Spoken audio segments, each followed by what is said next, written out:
Keir Starmer warns stand firm after fears he'll back down in post-Brexit EU fishing row.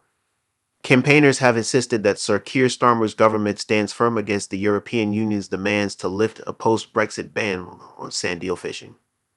Fishermen in Denmark are supporting the challenge by the EU to the UK ban, claiming they have lost half of their fishing grounds because of the new restrictions. Kirsten Carter, head of UK marine policy at the RSPB, said, "Sandeels might only be a small fish, but their importance as a food source for puffins, kittiwakes, and marine mammals like seals and whales is huge."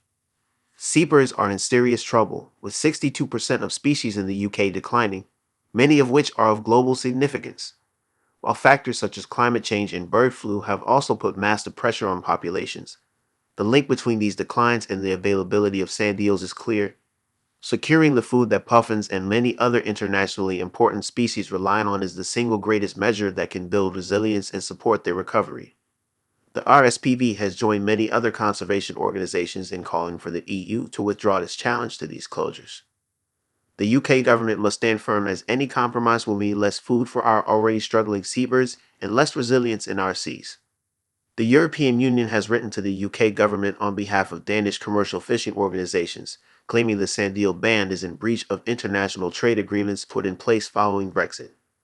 Esben Sverdrup Jensen, president of the European Association of Fish Producers Organizations, previously said the impact of the ban was hitting fishermen hard. John Flesher, deputy director for the Conservative Environment Network, said the last Conservative government deserves huge credit for harnessing our Brexit freedoms and banning sandeel fishing in the North Sea. This is good for sea life and good for precious British birds like puffins, and it builds on an impressive record of global ocean conservation. By challenging this conservation measure, the EU is failing to respect the UK's sovereignty. If the new Labour government is true to its word on restoring nature for the public, it must not hesitate to stand up to the EU and protect our native wildlife. Meanwhile, there is hope that puffins are making a comeback on their most important stronghold of St Kilda after being decimated by avian flu. The archipelago, 41 miles west of the main Outer Hebrides, is home to 1 million seabirds and the largest puffin colony in Britain. Charles Clover, co-founder of the Blue Marine Foundation, said, "In March, the UK banned fishing for sandeels in all Scottish waters and the English North Sea. Now, in summer, Britain's largest breeding colony of cute and comical puffins on St Kilda already seems to be doing well after being devastated by avian flu." Could the two events by any chance be related? The owner of the islands, the National Trust for Scotland, says early puffin counts are good. The puffin parents are clearly finding plenty of sandeels under the steep cliffs to feed their balls of fluff. Fancy that. In March, the UK banned fishing for sandeels in all Scottish waters and the English North Sea. Now in summer, Britain's largest breeding colony of cute and comical puffins on St Kilda already seems to be doing well after being devastated by avian flu. Could the two events by any chance be related? The owner of the islands, the National Trust for Scotland, says early puffin counts are good.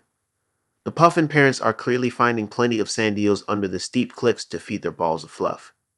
They may have had a helping hand elsewhere too. Holidaymakers associate puffins with their breeding colonies in the west in summer, but in winter you will find them foraging all over the ocean.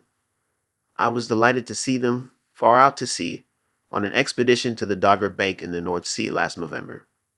The obvious lesson that should be dawning on everyone is that birds do rather well when you stop taking away their principal source of food. Remember, Britain banned fishing for sandeels not only because it could. Brexit, whatever you think of it, did make such decisions easier, but because it was also bound by the same law the EU has that says it must return its seabirds, fulmars, kittiwakes, puffins among others, not to mention harbor porpoises, to good environmental status. The EU has lodged the first complaint under the Trade and Cooperation Agreement because we have done exactly that, by banning Danish sandeel trawlers which catch hundreds of thousands of tons of sandeels from UK waters. UK fishing vessels already face the ban.